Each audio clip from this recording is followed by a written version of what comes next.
Welcome back, everybody. Another edition here of the Auburn Undercover Podcast on the 24/7 Sports Network. My name is Nathan King. Good to be joined today by Mr. Christian Clemente, our recruiting reporter. You guys have already heard Christian on his intro podcast. It's now been a couple weeks, and so we're glad to finally have Christian on for some recruiting talk. It's been a busy past couple weeks for Christian. Certainly no shortage of work for him to get started here at his new gig, but this will be something that we'll do throughout the summer and throughout the busy recruiting time, once or twice a week, just catching up on what went down. And there was a lot over the past couple weeks. You had camps, and then you had, Christian, how many official visitors were there that just left today?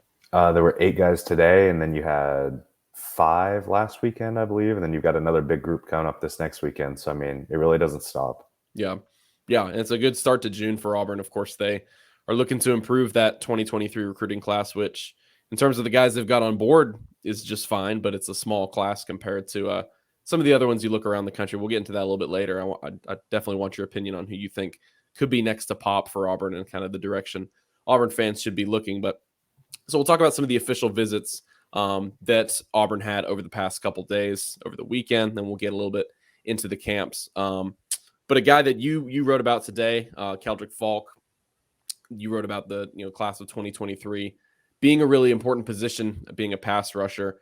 He's out of Highland Home, a really highly rated guy that Auburn's been on for a while, and they're looking to reel him in here down the stretch. What did you think about the visit that he had, and what did he have to say afterwards? And just why is Keldrick Faulk kind of been a guy that every time you talk about this 23 class, he's been someone that comes up for Auburn? Why is he so important for this class?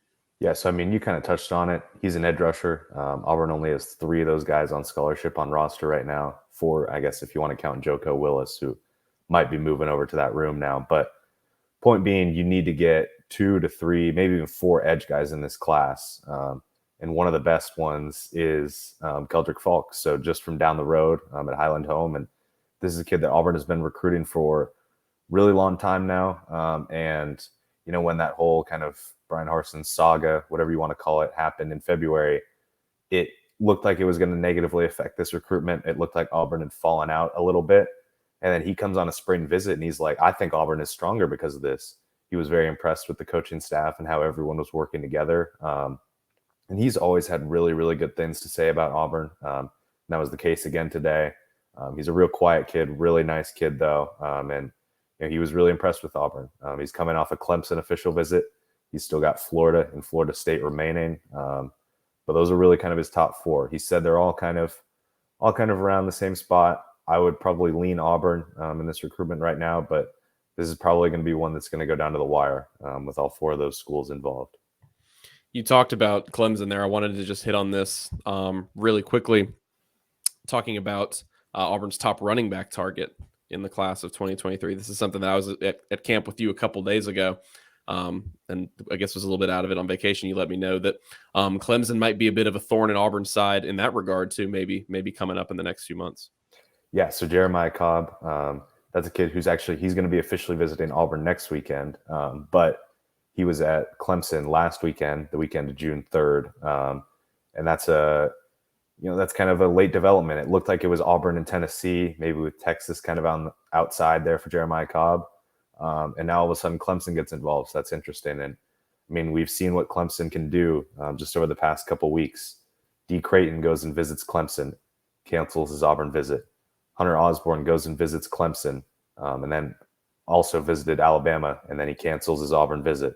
So you're kind of seeing Avion Terrell, another guy, goes and visits Clemson, cancels his Auburn visit. Now, Creighton and Terrell are because they are now committed, or Creighton will be committed very soon here. And Clemson doesn't allow those official visits after they're committed. But Clemson is kind of forcing the hand of these kids. They're saying, hey, we only have so many spots. We want to fill this class. Get it done right now. If you want to jump on board, you got to do it right now. So we've seen them take a few Auburn targets away already. But I don't think Jeremiah Cobb will be one of those guys.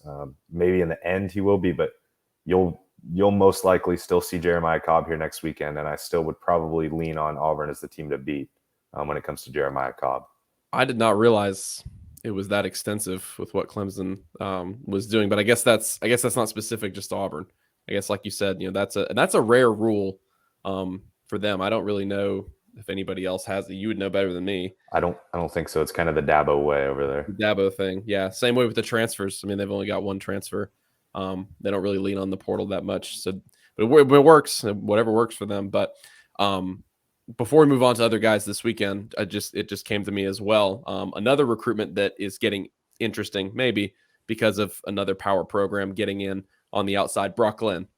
He was a guy that obviously is big on Auburn right now. You talked to me a couple of days ago about just how important he is to this class because of his position and because of what the board looks like at his position at quarterback. Tell me about the Ohio State interest with Brock Glenn, whether that's something you would be especially worried about for Auburn moving forward, and just how important of a recruit is he to get in this next class. Yeah, so recruit-wise, I mean, he's massive because at this point, Auburn has kind of worked its way down the quarterback board, and Brock Glenn is kind of the last remaining major target. If you miss on Brock Glenn, you don't have you really don't have many other options at all left at quarterback. You're looking at maybe trying to make a run and flipping somebody or taking a flyer on like a really underrated 3-star who doesn't have a lot of interest yet and might not be committed somewhere. So landing Brock Glenn, a kid who's really raised up the recruiting scene over the past couple months, even the past month, really. He's jumped up to a 4-star now. Landing him is extremely important. But like you just touched on, it's going to be a little bit more difficult than maybe initially anticipated. He officially visited Florida State this weekend. Everything went really well there from what I've been able to gather. And he'll be at Florida tomorrow, the 13th as well. So you're looking at a couple major schools. And then obviously the Ohio State offer comes in. Now he's going to be going in to officially visit them next weekend, which is probably not what Auburn would have liked to have heard. They probably would have preferred, he gets an offer, but he can't quite work it into his schedule. Well, he's going to work it into his schedule. It's Ohio State. You kind of expected that to be the case. But Ohio State is going after 2 different quarterbacks in this class. They're going after Brock Glenn, and then the Baylor commit, whose name is escaping me right now. And both of those guys are going to be going in for officials. The one kind of key note to look at is Ohio State has the number 1 quarterback in the 2024 class already committed. And you obviously have CJ Stroud on roster for this year. No, he'd be going into the draft after next year. But either way, you have a good quarterback situation at Ohio State. So all in all, I still am leaning on Auburn in this recruitment, picking them. I think a lot of that is the relationships. He really hit on that heavily, how relationships are a big deal to him. And for him, Auburn's been recruiting him probably the longest out of these schools. Maybe TCU a little bit longer, but Auburn's really been there kind of from the get-go since before he really started to rise up a little bit. That kind of means a lot to him. Obviously, he is named after the school, Auburn Brock Glenn. I don't think that plays as big of a factor maybe as some other people do. I think honestly the biggest thing is the relationships. And Auburn's done a fantastic job building that relationship here and making sure that they know, or that he knows, how big of a priority he is. Yeah, I mean, you've got people who had Auburn tattoos who went to the in-state rival. So yeah, even the naming doesn't always mean everything. And I blanked on Jeremiah Cobb's name a second ago, so you're all good. Yeah, I mean, I would think we were talking about this, but with Glenn, I mean, with the Ohio State situation, it's like when Georgia tries to get in on an offensive or a defensive lineman or a running back. It's like Clemson at the wide receiver position when you've got these programs that have had so much success in recent years. I mean, a lot of people, CJ Stroud could be the best quarterback in the country this season. It's been a long time since Ohio State had a bad one. So that's definitely probably a little scary for Auburn. Like you said, probably not the best thing for him to be officially visiting there. Yeah. But as long as they keep things up, it definitely seems like they could be the leader for him. Yeah, and I think the big thing too is, as of right now, he's still planning on making his commitment before Elite 11, which starts June 28th, I believe. So, okay. He's been talking with Ohio State beforehand, but not quite as serious as he will be now. So if he keeps that same commitment timeline, like he still says he's planning to before Elite 11, that bodes very well for Auburn. So he would be one of the guys, we'll get to that later, but he would be one of the guys that you're looking at to pop decently soon in terms of guys Auburn's looking at. He'd be next. He'd be the next one. Unless it would be a kid that comes in an official next weekend and, just says, I love it here. I'm going to commit on the spot. In terms of known timelines, he's next. Okay, gotcha. We'll get into that at the end. We'll get Christian's rundown of what he thinks. Another player, talking about power programs, obviously Georgia, one of Auburn's biggest recruiting rivals, and has a lot of momentum right now. because of their national title. A guy that they have been on at another important position is Beau Heuley, 4-star offensive tackle. Of course, both of those words, back to back with each other, is Auburn fans love to hear that.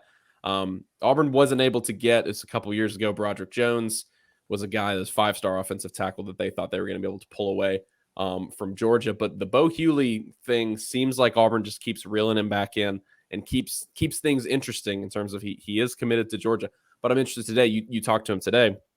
What's his stance on his Georgia commitment? Because, some guys, they're committed, but they're a little more loose. Some guys, pledge absolutely that they are committed. They're not going anywhere. They're just taking visits. What is kind of your read on that situation right now for another guy that, again, very, very important position for this upcoming class? Yes, this is a really super interesting recruitment, to be honest, because maybe a couple months ago you were thinking, ooh, Auburn's getting really, really close to landing a flip here. But then all of a sudden things started to tumble a little bit. And it was like, okay, he's pretty well locked into Georgia. Then all of a sudden you get him locked in for an official visit to Auburn. It's like, okay, can they move the needle this weekend? His response was absolutely. I asked him, did Auburn move the needle? He said, yes, Auburn moved the needle. They really gave me something to think about this weekend. Beau was the one I was maybe a little skeptical of this weekend. I thought, maybe he's coming down for a good time, just have a visit. Official visits are fun. Maybe he's just doing that just to hang out with his teammates. He was one of the 4 Langston Hughes guys here. That was not the case. He left very, very impressed with Auburn, and he left with plans to potentially return as soon as next weekend. He was thinking he doesn't have anything planned visit-wise next weekend, so he might just be back next weekend. And he's also planning, as of right now, to come back for Big Cat weekend at the end of July. So Auburn's put in the work here. He did still say, he feels good about Georgia. He'll officially visit Georgia during the season, and this is not going to be one that's going to be ending anytime soon. From people that I've talked to and from Beau himself, he said, we're not probably going to know the final decision until signing day. So this is one that we're going to be following for the next 5-6 months here. We won't know, but Auburn's going to keep putting the pressure on. Brian Harsin specifically. He said Harsin is basically the guy he has the best relationship with. And Harsin spent a lot of time with Beau, spent a lot of time with Beau's parents who were also in town, and made sure to make Beau know that he feels like a priority. It went very, very well for Beau. It was surprisingly good for Beau Heuley this weekend in terms of Auburn's chances. You want to make Beau know. Yeah, I remember you telling me that a couple of days ago that Harsin seemed like the lead guy for him, if that tells you anything about the importance of his recruitment. Yeah, I think some Auburn fans will say, great, keep this going, try to battle Georgia for as long as possible, try to get him flipped. Some others are saying, oh, geez, got to deal with this for another half a year only to see what might happen at the end. But yeah, that's another one. If you're talking about the future of the offense right there in the 23 class, you can get Brock Glenn, you can get Jeremiah Cobb, you can get Beau Heuley. You're absolutely in a good spot moving forward in that class. Talking about Langston Hughes, that's something Auburn's been ticking away at recently, trying to get something developed there.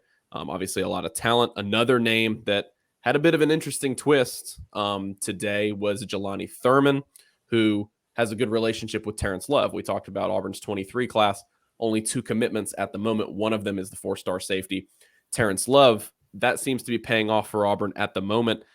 Also, some other interesting things that Jelani Thurman had to say, 4-star tight end in the 2023 class. He was probably the other biggest name this weekend, correct?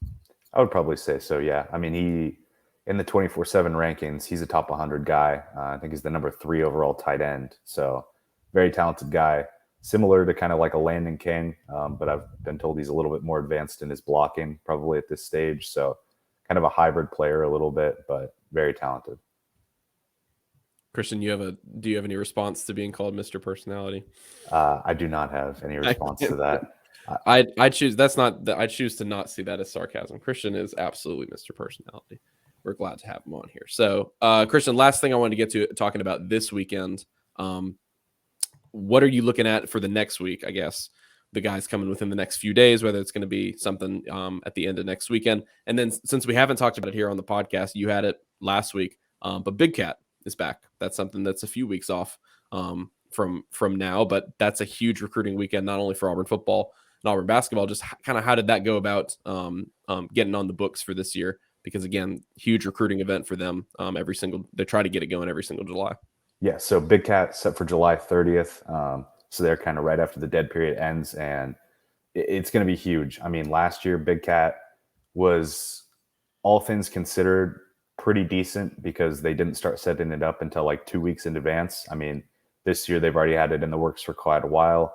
All these kids that are coming in on officials last weekend, this weekend, they're getting invited back to Big Cat, and most of them are saying they're planning to come back. So I think Big Cat is going to be a lot better this year compared to last year. I think it's going to run a lot smoother. I know they're trying behind the scenes to run a couple things differently for Big Cat this year, so it's even better. And I think that's going to be huge.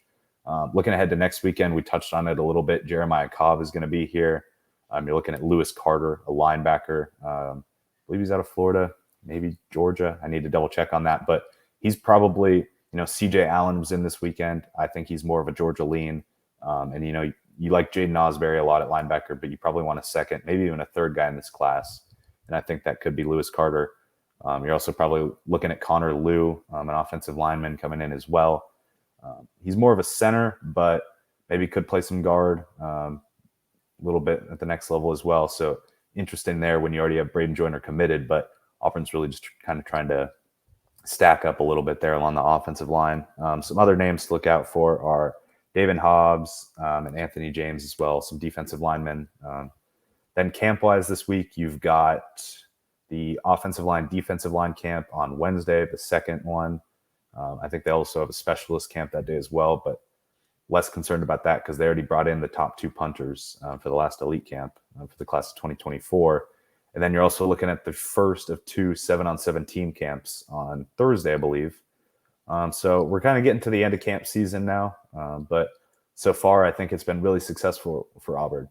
Some offers have gone out to kids that were already on Auburn's radar, maybe a 3 or 4-star guy that Auburn was already pursuing, but kind of wanted to see in person. They came to the camp and they showed out. And then there have also been some other names that have kind of popped up throughout camps as well, who have either earned an offer or are approaching an offer or are definitely on Auburn's radar now. Jason wrote about a guy. He wrote about him all the way back to last year at last year's camp, J.C. Hart out of Lochapoka. He shined at camp last year. He came back and shined at camp again this year. Dude was nuts. Yeah, he was really crazy good, fast. Really good, really fast. Doesn't have an Auburn offer yet, but I believe Auburn's talking to him about setting up an official visit. So that means Auburn's definitely at least serious there. And that's probably a name to monitor going forward. So we are getting towards the end of camps, but I think it's been really successful for Auburn. And it's certainly not been easy either. Like we were talking with some of the guys and, they've got an elite camp. They've got 200, 300 plus kids coming in on Fridays. Then they've got, 8 official visitors coming in. They've got unofficial guys coming in that day as well. There's a lot of moving parts that have been happening at the athletic complex and at the stadium and whatnot. And all these different guys behind the scenes and everybody back just kind of behind the curtain at Auburn has really done a fantastic job so far this month in terms of keeping the trains on the track and making things run smoothly. Yeah, and we'll see what kind of yield it gets. Obviously, like you're talking about, Brooklyn might be the next one. But I think Auburn fans, everything has kind of been set up with the parameters for this recruiting class right now. Everybody's doing the right things, but we'll just see what kind of impact it actually has on the recruiting class. Yeah, camp is a lot of fun. It's not something that I have been at a ton. I was at it the other day. It's always, like you said, interesting to see the guys that have just not been as big of recruits, but that have been on Auburn's radar that want to go out there and shine and make a better impression of the coaching staff. Then you also see players like that quarterback who was like 6'1" going into 9th grade, an Auburn high school quarterback. So you meet guys like that maybe you'll have to look at down the line. Christian, there's a couple questions here in the chat. This is one that you were talking about just the other day as it pertains to James Smith, who is the number 1 defensive lineman in the state, I believe, and then Jaquivious Rousseau. You were talking about this the other day. Are they a package deal in the 2023 class? Those are guys that Auburn would love to have, but I'm interested to hear your thoughts on where they stand with Auburn.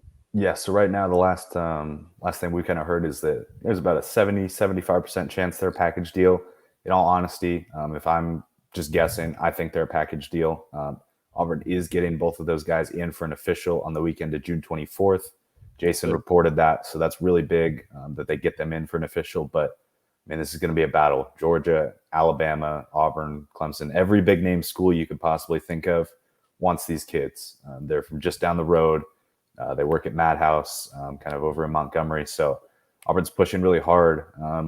I think Auburn would maybe be in a little bit of a better spot if they weren't a package deal, simply because I think they've positioned themselves well with Quay Rusa, but not quite as well yet with James Smith. But things can change with an official visit weekend.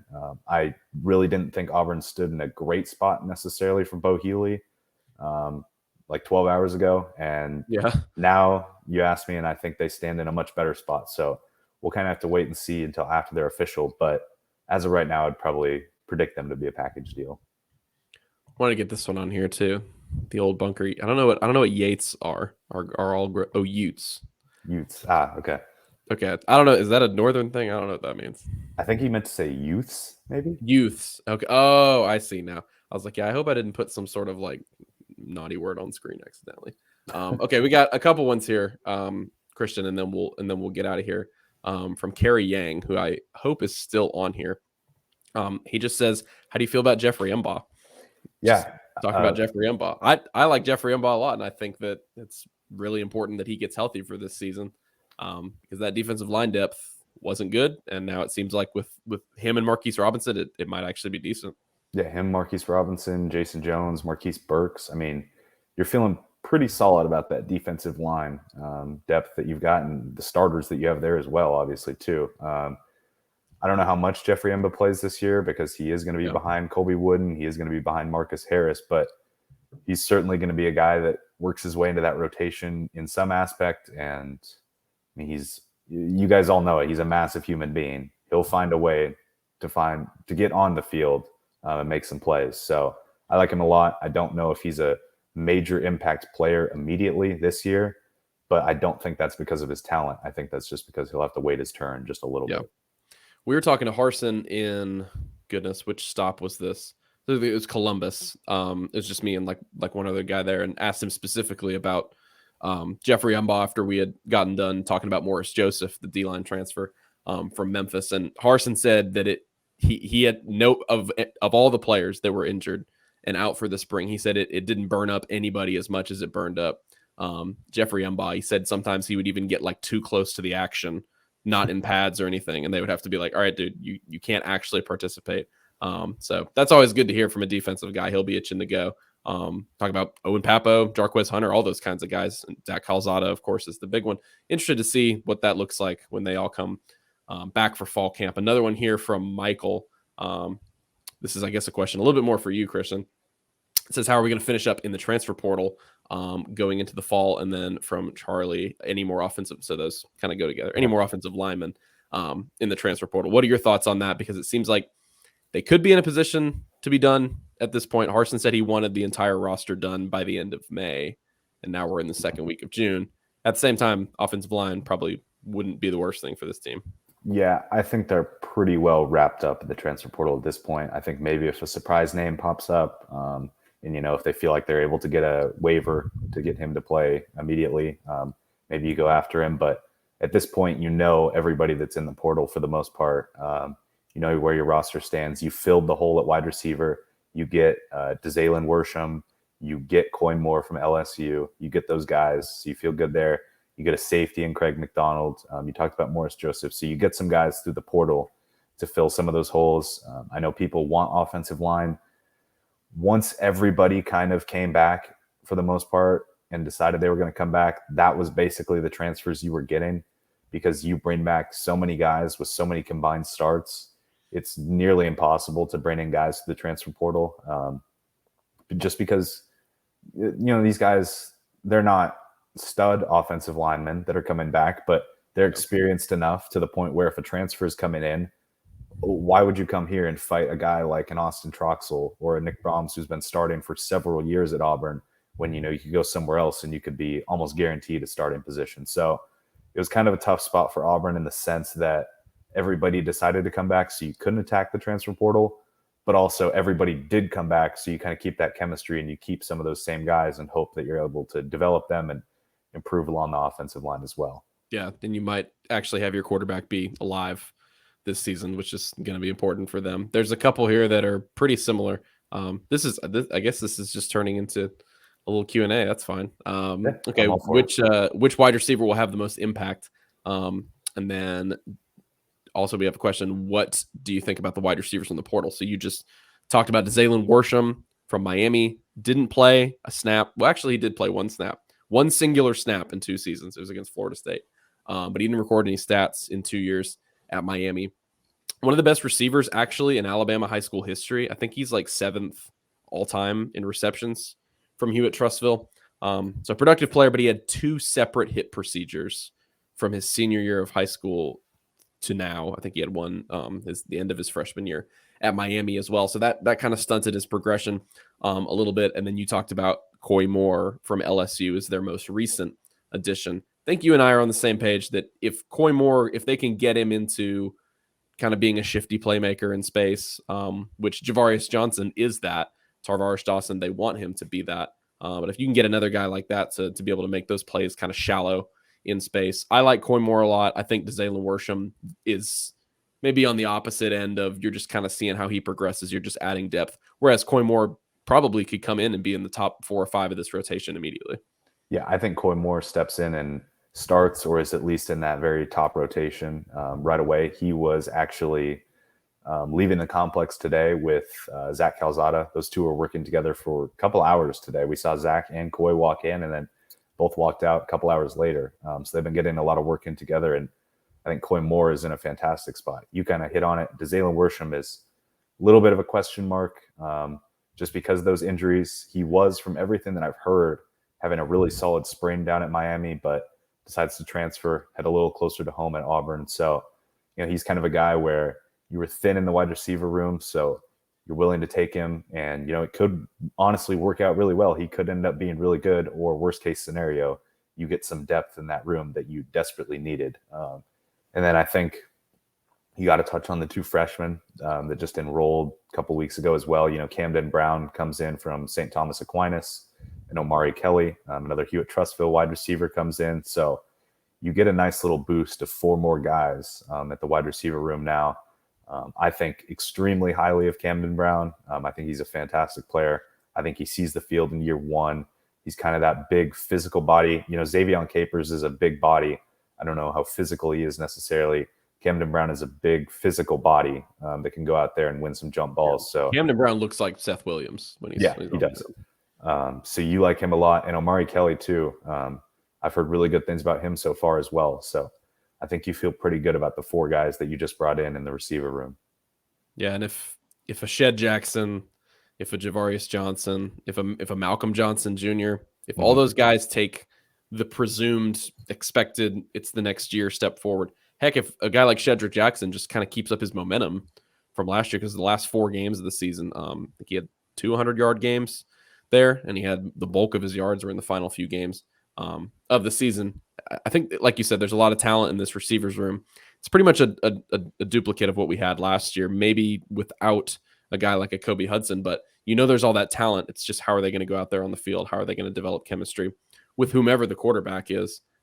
Speaking of quarterback, question here from Scott says, he's hearing from an Auburn player that Ashford is the best QB and is better than Zach Calzada. What say us? I think those 2 guys, for different reasons, exited spring with the most buzz, which is funny because Zach Calzada didn't even participate in the spring. Ashford, of course, won MVP. That was, anytime you're able to kind of have a parting shot when things are over, it's going to be a lasting impact when people go into the offseason. And now you have Zach Calzada, all the videos being posted, everyone talking about how great his arm looks, and he is a really good-looking quarterback. I don't know who I'm not going to make a prediction on the quarterback battle at still, many months out, but I think those are probably the 2 guys that have made the most noise, despite TJ Finley having experience. I think Auburn wanted him, they weren't disappointed, but I think maybe they wanted him to be a little bit more assertive and take a little bit bigger of a step forward in the spring. And now because he didn't, that opens the door for these guys. I don't know what your thoughts are on it, but I don't know if Ashford is better than Calzada right now, but I do think he has all the tools to be able to compete in that battle because he's the only guy that kind of has that dual threat ability, whereas Calzada He's your more polished. He's your pocket passer. He's the pro-style quarterback that we've seen Harsin and Eric Kusaw, for that matter, have success with at their past schools. Yeah, so I would agree with really everything that you just said, to be honest. I think Zach Calzada is maybe a little more polished right now, and he is a guy that, he was described to both of us by a source as kind of being a little Brett Favre-ish just because of really strong arm. He'll kind of make some crazy plays based off of his arm. And I would probably favor him as the starting quarterback right now, just from everything that we've heard.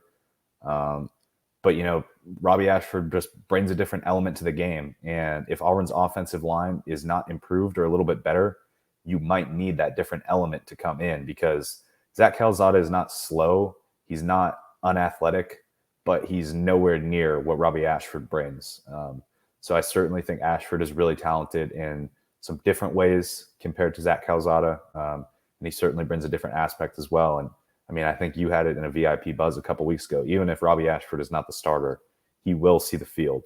I can promise you that. This is not going to be a situation. This is not going to be a D Davis situation where it's like, okay, he'll probably have a package eventually, and it never happened. Robbie Ashford will have packages, not just in Mercer, not just in San Jose State. If Robbie Ashford's not the starter, he will still see the field in certain games down the line. Can't unmute myself, apparently. Yeah, that was something that was talked about as early as the spring. Like even TJ Finley after the spring game. I don't know exactly what context he was talking about it in, but talking about Ashford's athleticism because of course he was the subject of that spring game, of the A-Day game, being the offensive MVP. TJ said, yeah, he's going to be able to help us in a lot of different ways. And I don't think he was discussing him being starting quarterback, because TJ, of course, wants to be the starting quarterback. He's talking about him being a fourth down player, being maybe a gadget play, wildcat, down toward the goal line type of player. Yeah, and we've heard that over and over again. So, like you said, I don't think they're in a situation where that's going to be something that kind of just goes up in smoke when the season starts. I will say though that ahead of the bowl game against Houston, I think you were probably hearing the same, that it seemed pretty clear that D Davis was going to have a package in that game as well. Now, I think TJ Finley had too many good passes in a row, even if he didn't have a great game, where it just didn't seem logical to pull him at that point. It was kind of like a worst case scenario where he didn't have a great game, but it was just good enough to keep them from doing that. But with Mercer and with San Jose State, they've got a great opportunity to be able to work these quarterbacks in.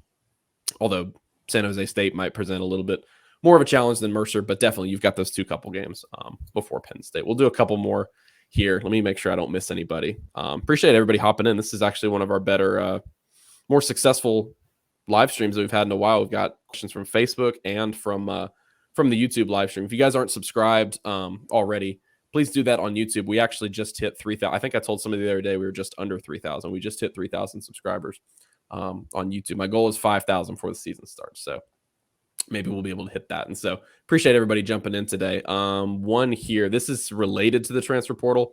Charlie asked, does a linebacker room have enough depth? I think they would have already probably gone that route. Obviously, Eugene Asante was a big pickup for them.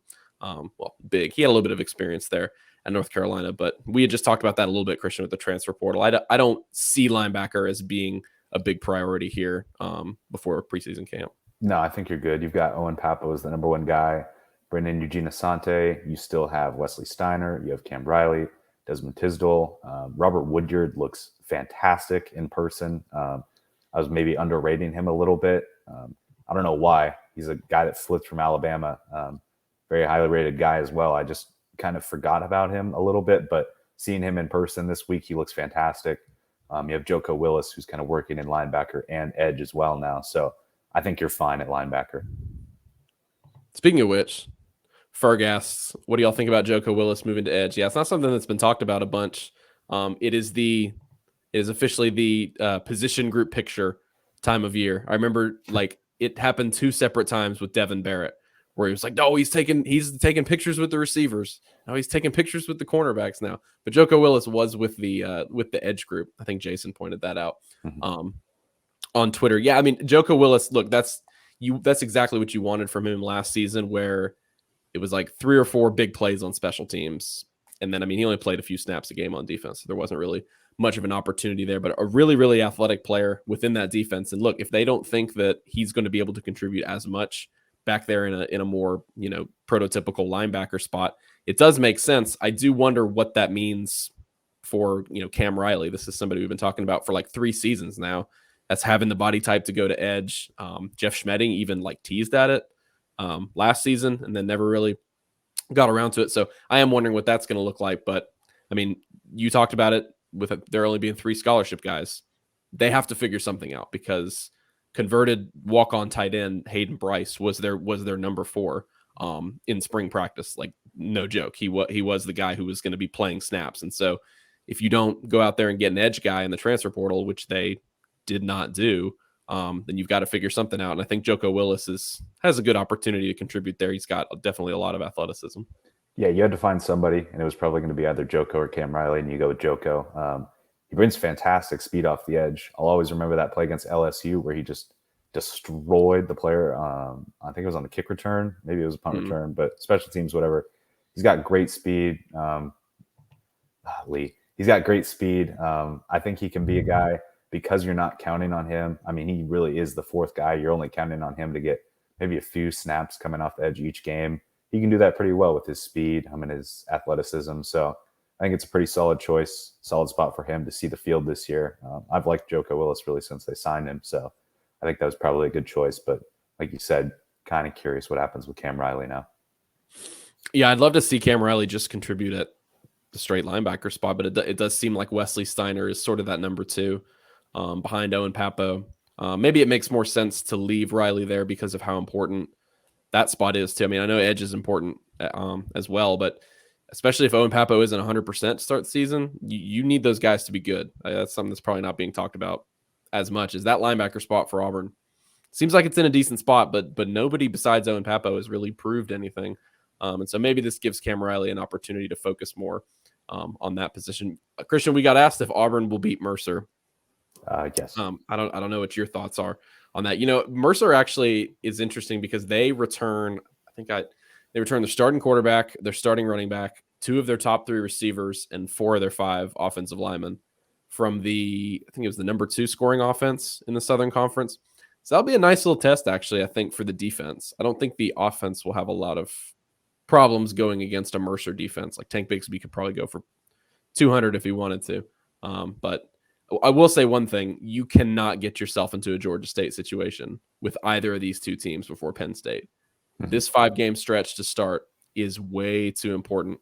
And you were talking about the conversation we had with somebody a couple weeks ago, Christian. San Jose State has a nice little defensive line, has some experience on offense.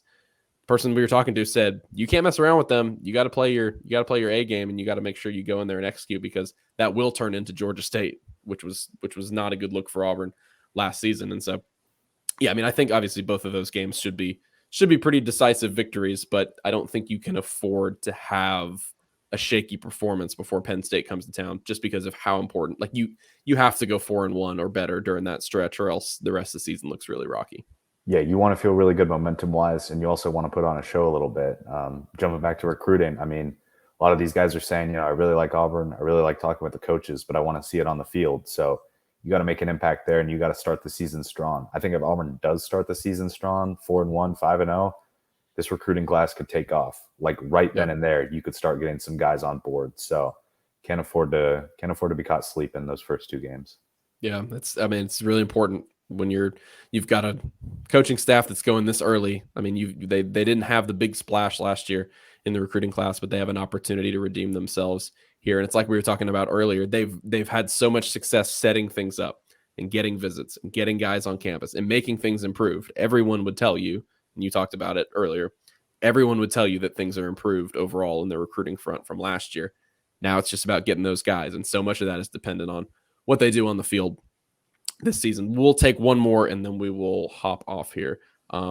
Charlie says, name your projected starting offensive line for this season. So I guess the only question mark is whether you think Alec Jackson or Austin Troxell wins right tackle. I mean, I think I'm correct in that, right? You could toss maybe left guard in there if you think Cam Stutz made a big enough jump to jump over an injured Brandon Council. Maybe, yeah. So, but I mean, we would both agree it's Killian Zaire at left tackle, Nick Brahms center, Keandre Jones right guard. I would personally predict Austin Troxell. probably right tackle, and then probably still Brandon Council at left guard. But I actually have been hearing some pretty good things about Cam Stutz, and he was the guy really for all of spring just because he was forced to, and seems to have paid off a little bit. So I would still lean Brandon Council, but maybe that one's a little bit of a toss-up. Yeah, I mean, Council has so much versatility and so much experience whenever he is healthy. It's just a matter of how, whether he's 100% once fall camp starts, which Brian Harsin said seems like it's going to be the case. Everybody he thinks is going to be a full go for the start of fall, and that's really important for that offensive line. At the same time, what we heard about throughout spring practice was, and again, this is silver lining. This is looking at it with the glass half full, which is what you have to do. Like you said with Cam Stutz, all those guys got reps. So all of those guys are so much more comfortable working with that offense and getting experience there, working with the coaches and working with their teammates on the offensive side of the ball, that a guy like Cam Stutz was able to get that confidence. And yeah, I mean, he's probably been one of the 2 or 3 most talked about offensive linemen, probably 1 or 2. I mean, he might have been the most talked about offensive lineman from that group, maybe other than Killian Zaire, because he did such a good job cementing himself. So yeah, you've probably got that battle. That one probably is a little bit more of an edge for Council. But on the right side, Alec Jackson and Austin Troxel, they're pretty similar. Been working pretty much everywhere throughout their Auburn careers.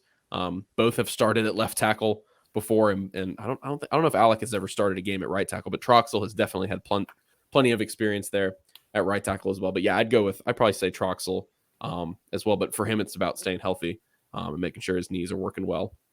And so that'll be something to watch in fall camp as that quarterback position, obviously continues to churn, and they try to name a guy there. Got to make sure the offensive line is going strong as well. One more under the buzzer. Kerry Yang just said, do y'all like Jay Fair? I think we both like Jay Fair a lot. I love Jay Fair. He's a guy big Jay Fair guy. Punt return this season. You can book it. I don't know if he'll be the guy, but I think he'll get some chances there. Yeah, he's a guy who has a lot of speed, comes in at like 5'10", 5'11", but he will win you some jump balls despite his smaller size. Yeah, I think that's somebody I whiffed on earlier talking about with the receivers. But yeah, he's got an opportunity to contribute. And Camden Brown and Amari Kelly are great, but there's something to be said for having already been here in the spring and already worked with the offense. And he's probably one of the better, one of the more comfortable players in terms of when we saw him in scrimmages. He was always just kind of letting loose and hanging out. So that was good to see. It seems like he's already comfortable within the offense. And so that'll do it for us, guys. We were only planning on going like 20 minutes with recruiting, but here we are at 42 minutes talking with you guys, just all things Auburn football. So we really appreciate that. That's awesome. This is something we want to continue to do. We want to continue to grow the YouTube page. And of course, to all of our viewers on Facebook, that's great as well. We really appreciate you guys tuning in. This was a lot of fun. We're going to continue doing this. Christian has done a great job so far with recruiting. It's been awesome to see him sort of take off and do really well here at the start of June. And so we're going to continue to bring you guys all kinds of recruiting coverage. Go watch the baseball game. I don't know how much time we got. 16 minutes. Yep. Somebody said talk about Auburn baseball. The only reason I didn't do that is because we don't. I'm sorry. I can't tell you that much. We watched the game last night, but if you want someone to talk about Auburn baseball, talk to Jason Caldwell. You are not going to find anyone better in Auburn to talk about baseball than Jason. Yeah. There's no use looking anywhere else. And y'all know that. Jason's been on this show a million times. We had the preview for the series 2 days ago, and he's going to be on here talking about it. Maybe tomorrow. If they clinch it, he'll be on here tomorrow. But if they don't, it'll obviously be the next day. And so, neither of us have super detailed knowledge of the baseball team. But there's one thing that we'll say is that Butch Thompson knows how to coach in the postseason, because what he does with different types of Auburn baseball teams, it's crazy how much he can get out of these teams. And so, one win away from Omaha, but Jerpy is back. If you guys haven't seen, it's kind of ace against ace. I was just going to say it's ace against ace tonight a little bit. Yes, I mean, Auburn's best pitcher has really been Joseph Gonzalez. So obviously you want to close it out tonight, but you also really want to get a long outing out of Joseph Gonzalez too, because he did have to go to the bullpen early yesterday. So if it were to go to a game 3, you want to get a good outing out of Gonzalez today. Yeah, if you guys like pitching duels, this is going to be a really good one. Jerpy, one of the better ones in the country, missed yesterday because of an undisclosed illness, which we all were like, "Oh, it's COVID." Apparently not. I guess that's not what it is. If he's right back the next day. And then Gonzalez obviously was a great pitcher for Auburn throughout the season. So there you go. There's some baseball talk. Boom, we did that for like 2 minutes. You guys underestimated us. Yeah, guys, thank you so much for watching today. The podcast listeners, thank you guys so much for listening. If you guys enjoyed it, please leave us a 5-star review. That's the best thing that helps us out. And to everybody watching and listening right now, there is still 1 day to go. Hopefully, when you listen to this, there's still time. You guys get 60% off an Auburn Undercover subscription. So a lot of stuff we talked about. There was a little bit more information kind of on the bone for VIP subscribers at auburnundercover.com. I'm sure most of you guys are, but if you're not, this is the best time to take advantage of it. I always tell people, who know what I do and, follow my work and stuff like that. I always tell people, wait until there's there's one of these deals, because we run them like, once a month or once every 2 months. There's always really good deals going on at 24/7. And I think 60% off. I don't think we do bigger than that. We do 60% a few times throughout the year. And I don't think we do a larger discount. I think it's $42 for the entire year. So that's really good. You guys have access to Christian stuff, my stuff, Jason's stuff, Mark's stuff, Duke's stuff, and Philip's stuff. So tons of content for you guys. So be sure to go check that out. You guys can find the link to the subscription deal on our front page, auburnundercover.com. So that's it. I'll finally wrap it up. Thank you guys so much for watching. Thanks for tuning in. Thanks for Christian for coming. And we will talk to you guys soon. Everybody enjoy the game tonight and have a good rest of the weekend.